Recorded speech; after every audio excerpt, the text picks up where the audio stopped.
Et bonjour à tous, bienvenue sur la chaîne de l'Hexamonde Crypto. Nous sommes aujourd'hui le jeudi 24 octobre 2024, il est 7h40. On va faire bien sûr le point sur les news, on va regarder le Bitcoin et les altcoins. Allez, on s'installe confortablement, on démarre. On démarre directement avec le Crypto Fear and Greed Index. Alors je le rafraîchis. On est actuellement retombé, on est à 69. Ça reste encore très très haut, hein, donc on va pas se mentir, on est toujours à risque quand on voit ce type d'indicateur. Et nous, on va regarder après le cours du Bitcoin pour voir effectivement ce qui pourrait se passer. Mais d'abord, on a ici le calendrier macroéconomique. Donc le jeudi 24 octobre, on aura donc aujourd'hui les inscriptions hebdo au chômage à 14h30. On aura le PMI manufacturier, le PMI service, ainsi que les ventes de logements neufs septembre. Donc tout ça, ça va se passer entre 14h30 et 16h. Effectivement, ça risque d'avoir des impacts sur les marchés financiers et donc par répercussion sur le Bitcoin. On a Tesla qui n'a pas vendu ses Bitcoins. Il en avait 11 509 Bitcoins qu'elle a transféré la semaine dernière, souvenez-vous, mais ils n'ont rien vendu, donc tant mieux, heureusement. Crypto-Létente qui nous pousse que hier, BlackRock by Ibit, donc l'ETF, a acheté pour 43 millions de dollars en Bitcoin. Ses avoirs totaux en Bitcoin approchent maintenant les 400 000 Bitcoin, représentant environ 1,86% de l'offre totale de Bitcoin. C'est juste colossal hein, quand même, en l'espace de quelques mois. C'est colossal, c'est colossal. On a fait un point dans le Club LexaRocket sur la crypto Tao. On a bien évidemment aussi vu d'autres crypto-monnaies dans le club LexaRocket. Je rappelle que ça vous permet d'accéder à plus de vidéos que ce que vous avez sur YouTube. Vous avez des vidéos concernant des potentielles crypto-pépites ainsi que des vidéos de suivi régulières concernant vos altcoins. On a vu aussi que les amendements qui correspondent à l'augmentation de la flat tax qui ont tous été rejetés par l'Assemblée nationale. Souvenez-vous, donc à la base, nos chers députés, nos chers cols blancs voulaient augmenter la flat tax à 33% pour tous. Et donc là, ça a été rejeté et tant mieux. Maintenant, je crois que celle qui est restée, c'est celle qui concerne les personnes qui ont des revenus de plus de 250 000 euros. Cette fois-ci, eux, ils auront une flat tax de 37,2% au lieu de 30%. Toujours Crypto-Détente qui nous montre que Bernstein prédit que le Bitcoin atteindra 200 000 dollars en 2025, qualifiant cette prévision de prudente. Donc ça veut dire que eux, ça entre guillemets, ce serait leur fourchette basse. Ça veut dire qu'on pourrait aller beaucoup plus haut selon eux. Donc dites-moi effectivement en commentaire qu'est-ce que vous en pensez.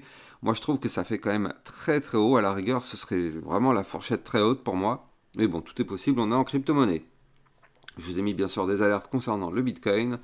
Crypto-Détente qui nous pousse que le PDG de Ripple, Brad Garlinghouse, qui déclare qu'un ETF XRP est inévitable. Jusqu'à présent, Bitwise et Canary Capital ont tous les deux déposé des demandes d'ETF auprès de la SEC. Donc pour l'instant, ce n'est pas encore validé, c'est en attente, on verra bien ce qui va être dit. Allez, on démarre notre analyse technique, mais je rappelle à tout le monde que tout ce que je vais dire dans cette vidéo n'a qu'un cas en conseil financier, c'est à vous de faire vos propres recherches. Et n'oubliez pas que le trading de crypto comporte des risques de perte partielle ou majeure. Allez, on a un Bitcoin qui est en train de reprendre de la force en ayant trouvé un bottom temporaire, hein, bien sûr, sur la zone de support des 66 074. Donc ici, vous le voyez. Ce niveau clé, souvenez-vous, c'est pas un niveau clé anodin, donc c'est très très bien qu'on a été le retester et que ce niveau clé a tenu. Souvenez-vous, ce niveau clé correspond à la ligne de coup du pattern en ta séance. Donc pour l'instant, est-ce que la chute est terminée? Pour l'instant, oui. Est-ce qu'on est tiré d'affaire? Compliqué. En tout cas, pour l'instant, on n'a pas formé de figure chartiste de retournement haussier sur le Bitcoin. Donc, on peut très bien retomber par la suite. Maintenant, en tout cas, c'est vrai que là, temporairement, le mouvement baissier est terminé. On voit qu'on a parfaitement fait une mèche ici qui a été chercher quand même les... Combien on a été chercher? On a été chercher avec cette mèche, voilà, les 65 174 dollars. Donc là, ça a bien fonctionné. La ligne de coup de l'ancienne, de la tasse séance, elle a parfaitement tenu. Donc là, on a fait justement le fameux pullback. Donc souvenez-vous, donc la tasse séance, elle est là. On a la tasse avec la petite... Mince, pardon, je voulais mal dessiner. Ici, on a la tasse avec la petite anse sur le côté. Là, on avait fait la cassure de la ligne de coup de ce pattern, on a pump, et donc effectivement, comme je vous en avais parlé il y a déjà plus de 5 jours, depuis samedi, hein, je vous dis qu'attention, on va revenir retester ces fameux 66 000 $. Pourquoi? Parce que dans le trading de crypto-monnaie, c'est comme ça que ça fonctionne, c'est les bases du trading, donc il faut tout simplement appliquer les bases, quand on casse un niveau clé, on revient le retester. Donc là, on avait breaké les 66 074, et bien on est tout simplement revenu retester ce niveau clé. Donc tant mieux, on n'a pas été chercher des points plus bas. Moi de toute façon, comme je vous l'avais dit, hein, je pense que si on avait continué de retracer, les 64 464 auraient été potentiellement le bottom. Mais bon, au final, on n'a même pas été jusque-là, donc tant mieux. Là, ce qui est bien, c'est que ta séance est toujours, pour l'instant, intéressante. Elle est toujours dans sa direction de target qui, je le rappelle, est à 77 400 $. Maintenant, ce qu'il faudrait, si on veut reprendre de la force, c'est casser ici le dernier point haut. Donc, casser la zone de résistance des 69 021. Si on arrive à breaker ce niveau clé, alors oui, on pourrait aller chercher des points beaucoup plus hauts. Mais là, pour l'instant, on n'a pas encore de confirmation de tout ça. Je rappelle, hein, on a eu une chute. On est en plein dans le retracement. Là, actuellement, aujourd'hui, on est dans le vert. Oui, c'est bien, ça fait plaisir. Mais attention. Attention à ce que le retracement ne soit pas un petit peu plus prononcé. Donc ça, effectivement, il va falloir garder ça en tête. Du côté du RSI, tout de même, il faut le noter, ce retracement a permis au Bitcoin de venir chercher les 60 de RSI. Donc ça, c'est plutôt pas mal. Donc ouais, là, ce qui est bien, c'est qu'on est toujours avec cette tasse séance. On va voir si on arrive à casser le niveau clé que je vous ai dessiné ici. Et donc effectivement, là, si on le fait, ça nous permettrait d'aller chercher potentiellement la target théorique du pattern, ou du moins d'aller chercher à minima l'ATH à 73 181 $. Maintenant, est-ce qu'on est tiré d'affaire? Est-ce que la chute est terminée? C'est là où c'est compliqué, hein. La chute n'est pas forcément terminée, soyons extrêmement prudents. La chute n'est peut-être pas forcément terminée. Alors c'est vrai que là, on pourrait voir que pour l'instant c'est effectivement en stand-by, mais on va attendre de faire un pattern haussier pour vraiment commencer à pouvoir créer victoire. Là, je rappelle qu'on est toujours dans une configuration de retracement, vous le voyez, en formant des points bas de plus en plus hauts, des points hauts de plus en plus bas, pardon, des points bas de plus en plus bas, des points hauts de plus en plus bas. Donc depuis ici, là, hop, on est dans une phase de retracement. Donc là, actuellement, on reprend de la force, c'est vrai. Heureusement, d'ailleurs, au bout d'un moment, quand même, c'est logique hein, qu'on reprenne de la force. Mais il va y avoir quelque chose à surveiller. Là, on est un peu sur un kit double. Donc, soit, vous le voyez ici en vue 4 heures, on a réintégré le range par le bas. Donc, effectivement, soit le but serait d'aller chercher maintenant le haut du range qui se trouve quant à lui à 68 738 $.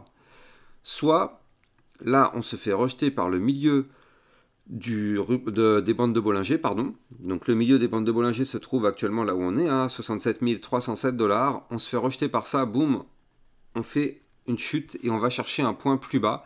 Si on break les 66 074, vous l'avez compris, on peut chuter encore plus fort. Donc là, pour l'instant, on n'y est pas encore. Si on veut reprendre de la force, il va falloir breaker de toute façon le dernier point haut. Donc on n'y est pas encore, ça reste encore un petit peu difficile. Mais bon, au moins on commence à se réveiller un petit peu. Donc ça, au bout d'un moment, il était temps hein, quand même. Mais bon, restons toujours très prudents. Moi, je pense qu'il vaut mieux attendre d'avoir une structure qui nous indique qu'effectivement, on a un vrai retour de force, plutôt que là, juste un simple rebond. Je rappelle que là, un rebond sur un support, c'est normal, mais ça veut potentiellement pas dire que la reprise de hausse est confirmée. C'est pas parce qu'on voit du vert que ça y est. Surtout que, regardez ça, là, d'un point de vue momentum MACD, on est à deux doigts de faire un cross bear, hein, quand même, il faut le noter. On est vraiment à deux doigts de faire un cross bear en vue jour. La ligne bleue est à deux doigts de repasser sous la ligne orange. Donc attention, attention, parce que là, je rappelle que si c'est le cas, les bears auraient le contrôle du momentum pendant un certain temps. Et donc là, effectivement, ce serait potentiellement pour essayer de faire chuter le Bitcoin, hein, tout de même, c'est le but. Donc là, soyons prudents. On n'est pas du tout encore tiré d'affaire. Pour qu'on soit tiré d'affaire, il faut qu'on reprenne beaucoup de force. Mais bon, en tout cas, cette clôture d'hier est quand même plutôt encourageante. Ça montre que les bulls, ils défendent quand même cette zone des 66 074 et ils défendent quand même la fameuse tasse séance. Donc bon, on espère vraiment que ça va se confirmer tout ça. Mais bon, encore une fois, prudence, prudence sur le marché crypto. Allez, on va aller regarder nos altcoins. Donc justement, on a des mouvements qui sont intéressants à surveiller sur nos altcoins. On a déjà à surveiller, donc effectivement, il est où? Où est-ce qu'il est? Où est-ce qu'il est? Voilà, on peut aller regarder effectivement le XRP. Le XRP qui est en train actuellement de consolider. Comme vous pouvez le voir, alors attendez, hop, je vais me mettre comme ça, ce sera encore mieux. Voilà, parfait. On a un XRP qui est en train de consolider. Avant de continuer, je rappelle que vous pouvez me suivre sur Twitter. Vous avez bien sûr le lien de mon Twitter en description de cette vidéo. Ça vous permet d'accéder à toutes mes news, toutes mes actualités, tout ce qu'il faut savoir sur l'environnement crypto.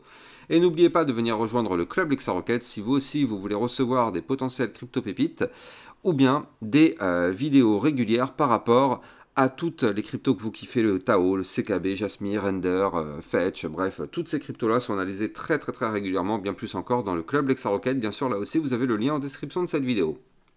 Donc du côté du XRP, on compresse. On le voit d'ailleurs ici au niveau des bandes de Bollinger, c'est très serré, donc ça effectivement, c'est un mouvement de compression qui est en cours. On est posé actuellement pile poil sur le bas du range à 0,5202.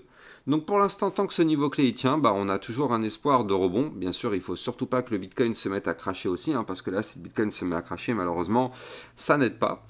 Mais là, en tout cas, c'est plutôt pas mal ce qu'on est en train de faire. Donc là, ce qu'il faudrait, c'est qu'on arrive à breaker le haut des bandes de Bollinger, donc breaker ici la zone des combien 0,5534 et même si possible la résistance des 0,5578. Effectivement, si on arrive à faire ça, là on pourrait reprendre de la force et aller chercher potentiellement le haut du range. On a un haut de range qui se trouve ici à 0,6282. Ce serait notre target à aller chercher si on arrive à breaker le niveau clé que je vous ai donné. Attention, on aura deux autres résistances, une à 0,5851 et une autre à 0,73. Donc là, effectivement, pour l'instant, on est posé sur le bas du range, ça tient, et tant mieux, tant que ce bas du range, il est là, il est présent, ça permet d'éviter d'aller chercher des points plus bas. Allez, on jette un coup d'œil au Solana. Le Solana qui lui aussi est en train de faire quelque chose d'intéressant, regardez ça. Le Solana qui lui, il pump, et il va chercher des points plus hauts. Alors attendez, hop. Il est où? Voilà, ici comme ça au moins j'aurai mes tracés. On essaye de repasser au-dessus des fameux 169 $. Donc je rappelle que les 169 $, ça correspond à un ancien range. Donc là, du coup, si on arrive à réintégrer ces fameux 169, le but serait d'aller chercher déjà tout de suite les 173. C'est notre toute première résistance directe. Le but serait d'aller chercher par la suite les 180, puis les 191 $. Donc ça, c'est les prochaines résistances à venir chercher du côté du Solana. Donc pour l'instant, on n'y est pas encore, mais on croise les doigts pour y arriver. En tout cas, là, c'est plutôt bullish ce qu'il est en train de nous faire. Je rappelle qu'il avait formé une épaule, tête, épaule inversée. C'est une figure chartiste de retournement haussier. On avait calculé ensemble la target, mais on peut la recalculer ensemble d'ailleurs. Hop, la target théorique, eh bien, elle est tout simplement ici à 100. Ouais, c'est ça, c'était les 197 $. Donc effectivement, pour l'instant, on est en plein dedans. On a l'air de vouloir en prendre la direction, donc tant mieux. Ces crypto-monnaies sont tradables en utilisant Binance. Vous avez le lien en description de cette vidéo. Ça vous permet d'obtenir un bonus à vie sur vos frais de trading et ça vous permet de trader sur une plateforme enregistrée PSAN auprès de l'AMF. Donc pas de risque de fermeture ou de blocage. Moi, j'ai plus qu'à vous souhaiter une excellente journée. Je vous donne rendez-vous tout de suite dans le club LexaRocket. A plus tard, ciao ciao.